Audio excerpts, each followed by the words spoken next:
السلام علیکم۔ High viewers, کیا حال ہے؟ طبی سے ٹھیک ہے؟ عجیب دنیا میں ہوں آپ کا ہوسٹ، آپ کا دوست محمد بلال۔ آج ہم نکلے ہیں ایک ایسی جگہ کی طرف جو صرف سندھ ہی نہیں بلکہ پوری دنیا کے صوفی عقیدت مندوں کے دلوں میں بستی ہے۔ حضرت لال شہباز قلندر شیون شریف۔ راستے میں چھوٹے گاؤں، کھیت اور سندھ کی ثقافت نظر آئی۔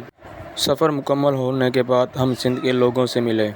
سندھ کے لوگ محبت، پیار اور بہت مہمان نواز تھے۔ سیون کے بازار کی ہر گلی کا راستہ دربار کو جاتا تھا۔ یہاں کا مشہور حلوہ اور لذیذ مچھی کھا کر مزہ آ گیا۔ یہاں ہاتھ سے بنے ہوئے برتن اور رنگ برنگے کپڑے سندھ کی ثقافت کو اجاگر کرتے ہیں۔ سیون کے گیٹ سے زائرین دربار میں داخل ہو رہے تھے۔ دربار کا سبز گنبد اپنے زائرین کو دور سے ہی کھینچ لاتا ہے۔ یہاں کا پرسکون ماحول دیکھ کر دل کو راحت ملی۔ دربار کے ہال میں چاندی کی بنی ہوئی چھتری کا ایسا خوبصورت نظارہ میں نے کہیں نہیں دیکھا۔ مہکتی خوشبو اور شیشے سے لکھے قرآنی الفاظ پڑھ کر ایسا لگتا ہے جیسے کسی محل میں داخل ہو گئے ہوں۔ شیشے پہ لکھے قرآنی الفاظ ایسے طریقے سے ترتیب دیے گئے ہیں کہ ہر زائرین دیکھنے اور پڑھنے پہ مجبور ہو جائے۔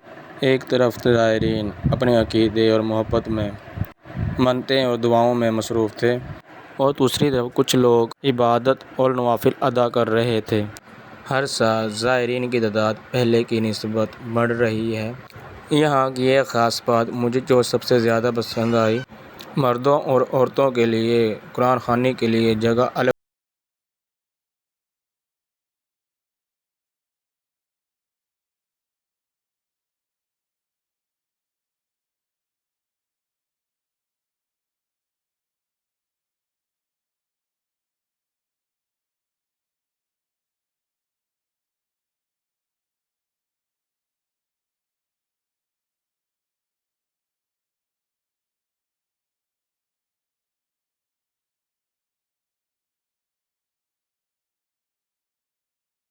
آیا ہوگا۔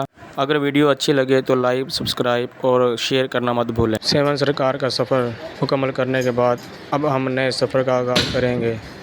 ہماری ٹرین آنے والی ہے، اب ہم نئے ویلوں کی تیاری کریں۔